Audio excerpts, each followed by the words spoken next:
Chunya ngone Nyasaye maduong' erokamano mosekelo kinde kawuono kendo dichiel mondo ayudra e Lulu Television. Yiena walem eka dhi nyime kod wach madwaro mondo awachi mar malero miya. Nyasaye maduong' man gi teko e nying Yesu Kristo ma Nazareth, wachiwore lweti kaka loni lweti jachwech. Injili ni nie lweti, jawinjo nie lweti, an ma an giri mar tich be an e lweti. Itimoni madongo e nying Wuodi malero Yesu. Amen. Agoyo ne Nyasaye maduong' erokamano.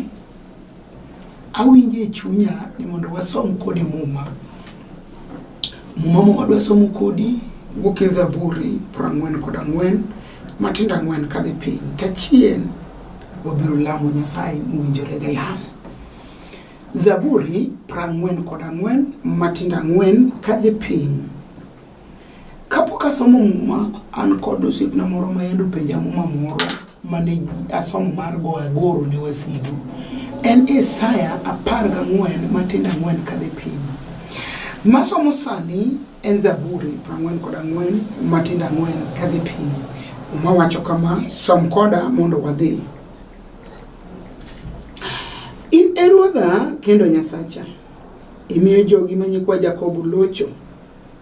Waloyo wasikwa gi tekoni, kendo wanyono joma kedo kodwa nikech in. Awach ne prosomes mos kaito walemo, apako duong' mar Jehova ma Nyasachowa. Andika masomo wacho niya, ni in e Ruodha kendo Nyasacha. Adwaro mondo ifweny e chunyi ni wan gi Nyasaye ma Nyasachowa, to Nyasachowa no en Ruoth.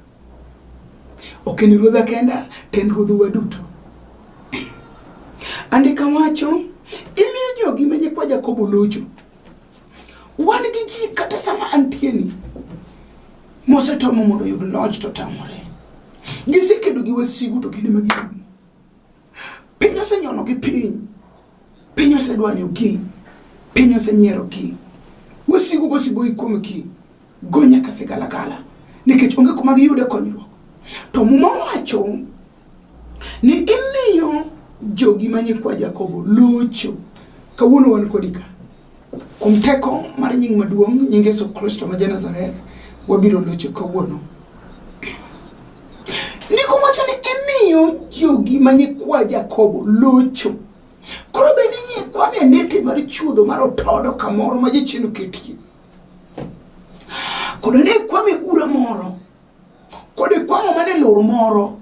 Awacho niya, kode kwamo makata ot otami ok nyal gero. Yonge kata mana yo madonjo deleni, yani yonge rangai. Samoro in musombi yonge kata dhako. Samoro in dhako yonge kata dichuo. Ane kamo ndaler wachi ni mos. Ni ndiko wacho ni Nyasaye ma Nyasacho ma Ruodhwa. Miyo joge ma nyikwa Jakobo locho. In nyakwar Jakobo. In ng'at Nyasaye. Bedwaro mondo ilochi tinende makawuono. Nikech ndiko wacho, imiyo jogi ma nyikwa Jakobo locho. Koro kawuono beno moko matek. Makati ywayo gi breakdown tok sweki. To ane kamo da wachi ni sani. Ni Nyasaye maratego. Mamiyo nyikwa Jakobo locho. Biro mi loch sani. Nikech loch ni loch Jehova Nyasaye. Kata tiche mutami. To Nyasaye mamiyo joge ma nyikwa Jakobo locho. Biro mi locho kawuono. Nika nango, nikech en man gi loch. Kode neno ka nitiere chunyi moro ma in ng'ata ok dwari. To Nyasaye ma Nyasachi ma Ruodhi, mamiyo joge ma nyikwa Jakobo locho, biro mi loch kawuono. Kendo chunje mag rejection mamiyo ok dwari go, ema Nyasaye ma yalo sani biro wuoyo dafraf. Biro wuoyo matindo. Obiro keyo gi nikech ondiki. Asto nyaka joma nyok dwari ka biro bedo sipigi. An kod nyara moro eno moja ka Nairobi ka. To nyara ni endo biro ira mona lamne. In mimi nyamarachi ng'wonona to wachi ne nyaka wachi nikech muma wacho ni nyaka watem neno kuom gik madongo ma Nyasaye osetimo. To sama no biro no to kona en gotel to tene ni onge joma donje. To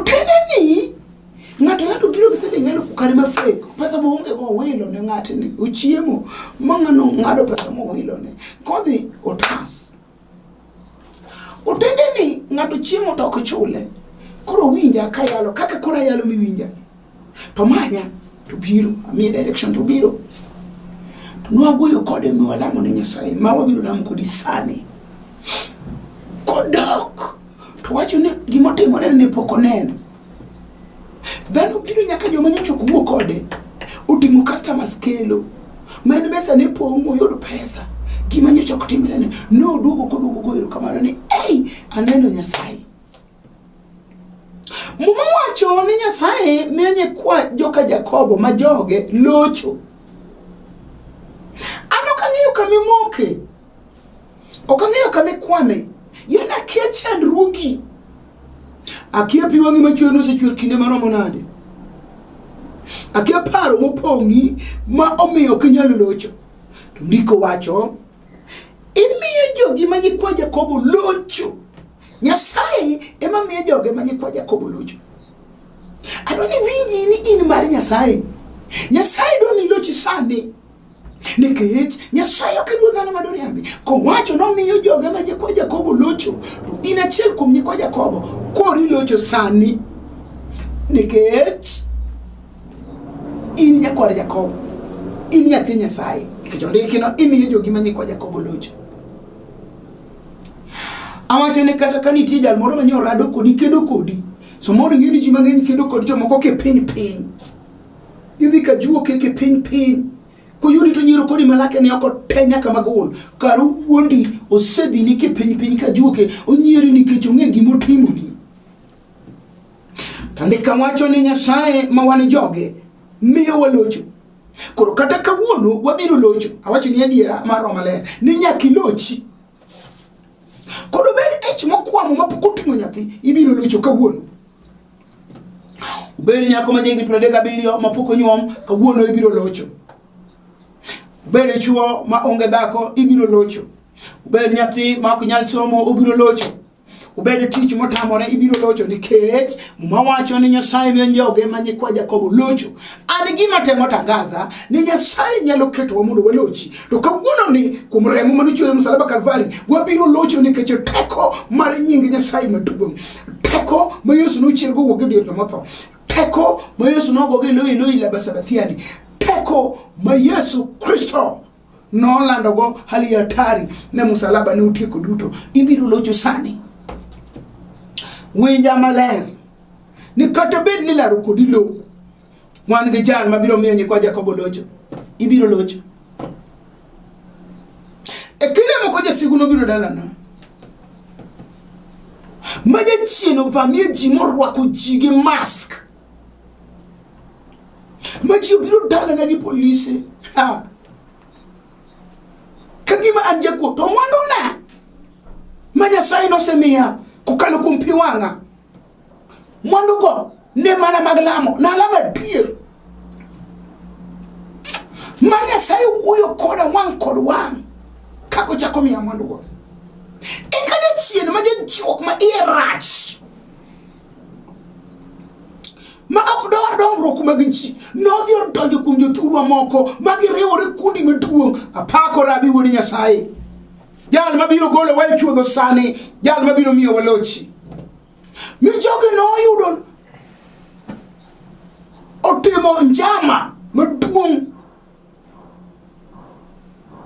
chunya go ne Nyasaye kamani kech no kalo koda lweny mane okanyal kalo majogi no biro nyaka jatelo maduong' morita nyaka jatelo morito pinywa muwinjo ji duto chal ne joge ne kendo joge manotimo miyo chopo kamo chopeno okia pako rabi misinga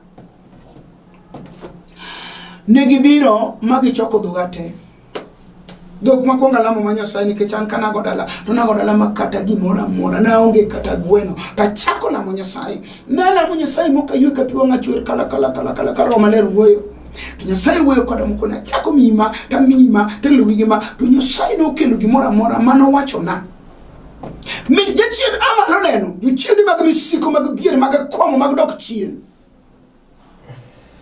no dhier oji kundi poda penjo Nyasaye nyaka kawuono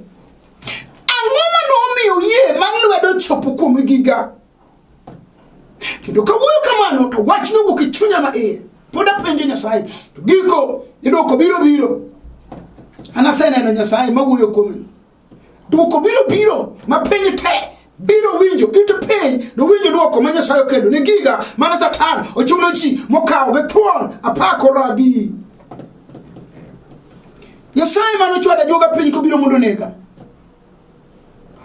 Nyasaye mano pudho na nawe koket na dala Nyasaye mano mako ne jakuo kod jajuok mano kelo na yath mochung' ka sepak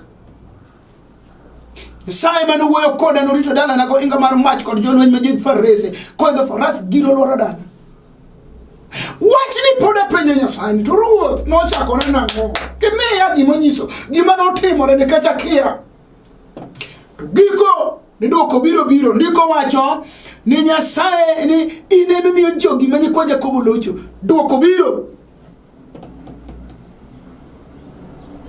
gima ng'eyo kuom Nyasaye otimo mos to super otimo mos to clear otimo mos to neat otimo mos to beauty nyiso ni kata kama yale sani pod arito dwoko pok ayudo dwoko biro apako rabi ini bende konya chieng' mayudo dwoko na konya shangilia kaga goro ne wasigu tawinje roho ni machiegni ni abiro yudo dwoko kokalo kuom teko mar Roho Maler to mae wach mane karo nyisa mumane monda som to roho neno gima na kale ni kare ni tie Nyasaye manyalo miye nyikwayo ka Jakobo locho abiro lolweny to chiema lolweny na timne Nyasaye ma Nyasacha misango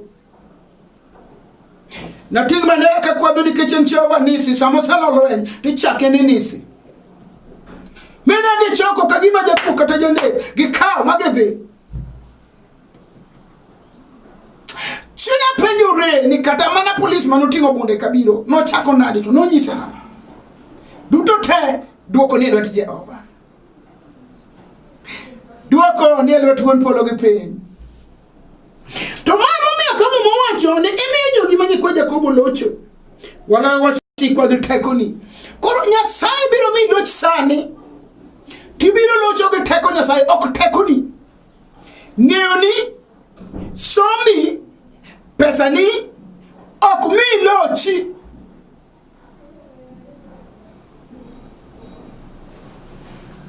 kendo gima nomiyo opedho ga tema piwang'o chwer kalamo Nyasaye mondo kel nyaka jatelo kaw gino sani maloso tiyogo mano gire woro Nyasaye ma amalo ujabiro ga chien Nyasaye jabiro chien Jehova jabiro chien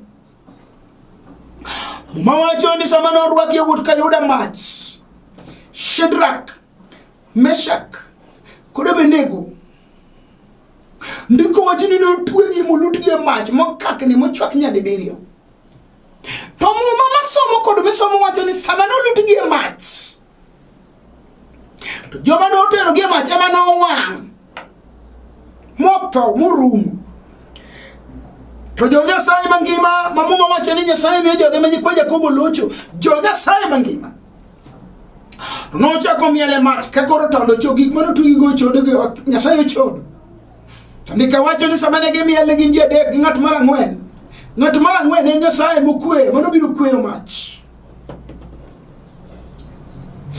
wan gi Nyasaye ng'at mar ang'wen manyalo timo gik malich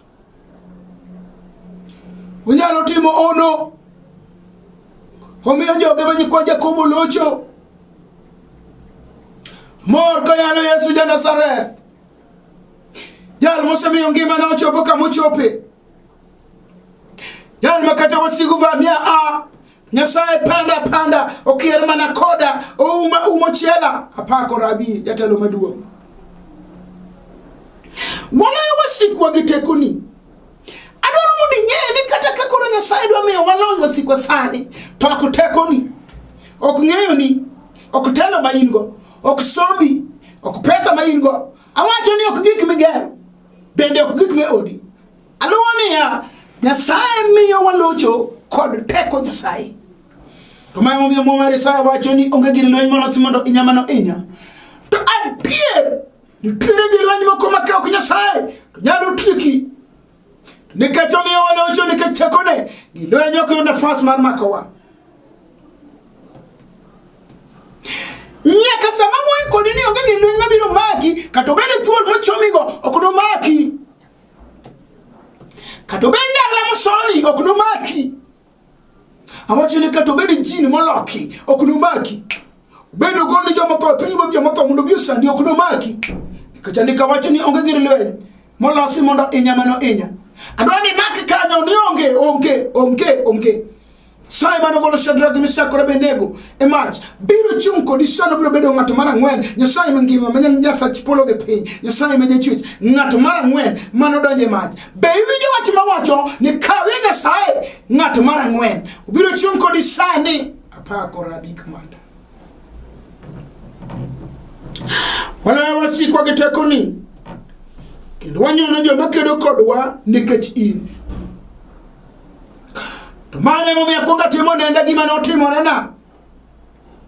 Nitiere wasigu ma waloyo mana nikech Nyasaye. Mawacho ni wanyono gi piny e bwo tiendwa mana nikech Jehova. Wabiro nyono wasikwa. Kata in kama intie ikri sani wuoth kanyar kingi. Hallelujah. Wuoth ka wuod kingi. Wuoth ka gima piny ni maru. Nikech ibiro loyo lweny. Ko wacho ni Nyasaye omiyo waloyo wasikwa nikech tekone. Mawacho ni kendo wanyono joma kedo kodwa nikech Nyasaye. Be winjo e chunyi dwaro mondo nyon joma kedo kodi sani. Beni yuse moko mago joma kedo biro nyono ge piny. Beni nigi athma mago joma kedo biro nyono ge piny. Beno ndingirami mago joma kedo biro nyono ge piny. Beno tuo mar ndulume mago chunje makedo ondiki ni wabiro loyo joma kedo kodwa nikech Nyasaye ma wanyono piny. Awacho ni kata kidaki oditi neno kadagi ni ok dhi mago wasigu mowuok mondo kedi. Ndiko wacho ni wabiro loyo ge kodi yanyi mago wasigu mowuok mondo kedo kodi. Ndiko wacho kendo wanyono joma kedo kodwa nikech in. Koro sa oromo mondo wanyono gi piny, wabiro nyono gi sani. Gibedo tuoche ma jochiendo kedo. Ubedo kimi gi kansa. Ubedo timi gi kaera. Nyasaye miyo wanyono gi e bwo tiendwa piny. To wanyono gi nikech Nyasaye. Ndiko wacho ni miyo wanyono joma kedo kodwa nikech in. Be nitiere gimoro makedo kodi ma ok chal kod wach Nyasaye. Gima kedo kodi ni mokela ka. Ni nyaka wanyono gi piny sani nikech ondiki. Waloyo wasikwa gi tekoni. Kendo wanyono joma kedo kodwa nikech in. Waikore sani wadwa loyo wasikwa nikech Nyasaye. Kendo winjo iro maler ni ikri sani mondo inyonogi nikech Jehova. Apako Nyasache nyiseche.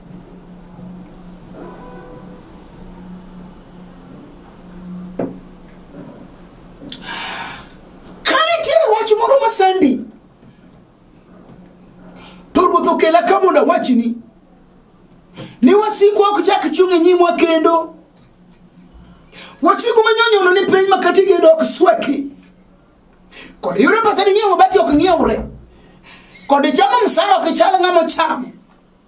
Nikech wasigu ndiko wacho ni waloyo gi. Wan kod mine moko makadako mako ito owinje chunye ni ma be biro lwar kaka manyocho lwar cha. Ndiko wacho ni waloyo wasiku nikech Nyasaye. Ibiro loyo sani miting nyathi lweti mineme chak jomi nyalo chako miwuogo kaka mon wuoyo gi nyithindo. Wan gi mon moko mako joko ni kogi dweche aboro kadhi nyoti yudo kotho iya. Mawacho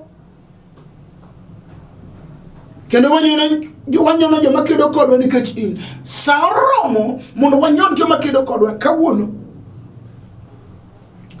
Wan gi jomoko ma kadwe rumo, kadwe chomo por kacha. Neko makogi. awacho ni kum teko mar maler ok ni chaki bedi janeko kendo koda in gi wako gini motamore dhi tedo to giduogo wanyono wasikwa makedo kodwa nikech Nyasaye wadwaro mondo wanyon gi sani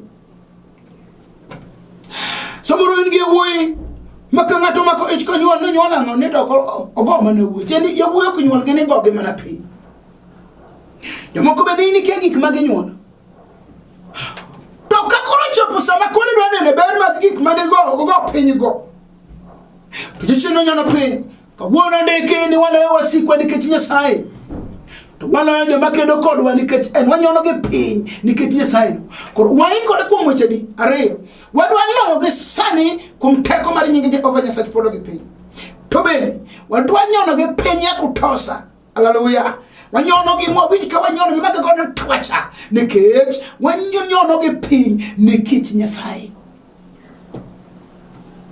apenjo ini winjo ka ng'o masandi madetam Nyasaye ma Nyasacha ang'o ma winjo ka sandi madetam wach masome muma ang'o ma winjo ka sandi madetam injili mawuoyo kuome apenji na ng'o ma winjo ka sandi no samoro ngima pek misetero ka juke pile pesa ndio sasa ya kutosa gimanyiso ni pesa nyocham onge kokichini full double to keno jal makiluonge de chele kende to woyo teko te mag nyochiende ani gigara moro machunyo era iya mani chieno tage chiene chieno mano nyara kamar injili to kano biro mi jochiende gi no woyo mogoriti to gik matindo timore ne openjo ne die de timre gima temo wacho wanoyo wasikwa wanyono gi piny joma kedo kodwa akia nango winjo kato ber mana choke magufuni maramiko obiri nyono gi piny tinende magi wasigu makedo kodi awacho ni kato ber mana remo machikore yani pressure to mani gi Nyasaye awacho ni kato ber sukari musikalo kidonda gwani gi Nyasaye mondo ikini wabiro nyono piny joma kedo kodwa sukari sikedo kodi gi mepop to kawuono wane ka mondo wanyone piny kuom nying Yesu Kristo ma Nazareth nikech osekedo kodi to ndiko wachini wanyono joma kedo kodwa piny nikech Nyasaye winjo ka ikore Roma lero ikore mondo nyono gi piny nying Yesu Kristo ni ka mondo migilo walogi nying Nyasaye maduong' mondo ikiengeche ni nying Ruoth Nyasaye chal kod dala mochiel motegno ma joma kare maringo mondo resre lunga nying Nyasaye no chalo kod dala mochiel motegno wabiro luongo nying no nying machalo kod dala mochiel motegno mane nying manoresa mane nying mosechanga mane nying manochiera mane nying manochwene nyithinde iya mane nying musekelo na ngima mane nying muserada gi wasika aching kamara tero kapiny neno nying mawuoyo kuome nying man koteko nying machalo kod dala machiel motegno nying Ruoth Jehova Nyasaye. The name of the Lord is like a tower. Sane ane kamo da nyisi ni nying Jehova chalo kod dala mochiel motegno. Bewe chunyi ni ikuri mondi lo wasiki giteko Nyasaye wasiku sasandi ahinya moko se biro mokunyo ni nyaka gik moke pacho wabiro logi kawuono mokunyo tie manosiemi kama masemno dagi ai wi gik matimore ni marichogo inano nikech ng'ane no osiemi mokunyo tie mawuoyo kod aching kama to koni ni ok ne nyal winji waloyo wasikwa nikech teko Jehova nitie moko manokoni ni sunguri nikech gerni ot winji nitie teko kuom nying Yesu Kristo ja Nazareth ni sunguri nikech nyithindi tiyo ene magi ng'amo tamo tiyo waloyo wasikwa nikech teko Nyasaye kuom teko mar nying Yesu ja Nazareth ndiki waloyo wasiko gi teko Nyasaye kendo wanyono joma kedo kodwa nikech Nyasaye. Winjo ni kama ne chir chak nyono gi achiel kachiel, chak kwano gi gik masandigo, chak kwano gi kawuono kata bed mana wangi manyo itiyo to wangi chiro biro molorore kap mago chunje mag jin mogole piny ruodho mudho e pona kawuono wan gi chik, wan gi teko, wabiro miyo gi order, wabiro daro gi kumi nikech teko ma Kristo miyowa. Paulo wacho na biro chomo gik moko duto tir gi teko ma Kristo miya. Anka monda chom gima sandi gi teko ma Kristo miya sani. Koda ili ya kama zati kwa igaboro poko nyono pain yi wangi fundi makanika ubiro rekebisha dendi nyathino sani, ubiro rwako ni choko, ubiro rwako ni spare parts. Koda no lor dhoge kaene ijini monyoti ng'oni tok no wuo kawuono kuom teko mar nying Yesu ja Nazareth odhi wuoyo apako rabi. Kodi bende ngama komako ito ngiko penye ne yange kawuono wadoro pala kuom nying Yesu ma ja Nazareth nikech waloyo wasikwa nikech Jehova. Mojo ni wanyono gi piny kendo wanyono joma kedo kodwa nikech in, wanyono chunje mag person te mag mon makanyuol te yango akwiri jochiel maketa alama kuom mon chiki nying Yesu Kristo kawuono waloyi yonge kod karda kuom dhad jo Nyasaye. Mawacho ni Nyasaye mochano gik mabeyo ok gik maricho. Koro gik maiketo ni sikia ngiki nyuolo nyithindo gi mago ok dwaro mar Nyasaye waloro gi sani kuom remo manichwere msalaba Kalvari. Yiene mondo walem kodi apako Nyasaye maduong'. Chunya odendi Nyasach nyiseche, chunya opuoyi kendo dhiali, chunya nogoni erokamano. Wach mayalo en wach ma ini mane miya mija winjo maywak no momako TV no mogore piny no momulo kamarame no machandro koromono Nyasaye kal kode inyisri ne jigi beduogo yudo duogo nikech ondiki ni waloyo wasikwa nikech in, wanyono joma kedo kodwa nikech in Ruoth. Koro kednwa e nying Wuodi maler Yesu. An mawuoyo kodi an anere ambewa achikara chunyo ka uma skul kandiege awuok e piny enonyuola e piny mar Asembo Kanyikela kamoro nwadar thurwa wadhi Ndhewa kamoro Rangenya skul. An nyar jaduong' manosenindo Rufus Agola Boy. An jal ma Yesu Kristo nowaro, ajane ni Yesu Kristo jawaro. Ibi namba na iro wuoko piny kanyo. Namba na no go adak Nairobi ka kamiluongo ni Obama Estate Kagundo Road King Town tikao namba 39 bi mondo waradi kodi kanyo kuom nying Yesu Kristo. Ayie ne Nyasacha dhi timo gimoro ma ono nikech ang'eyo kako chaloga, ang'eyo gima an kod Nyasaye duong' kod pak odog ni Yesu Kristo msalaba Kalvari. Nying Nyasaye mondo yud duong' e nying Yesu Kristo ma ja Nazareth. Amen.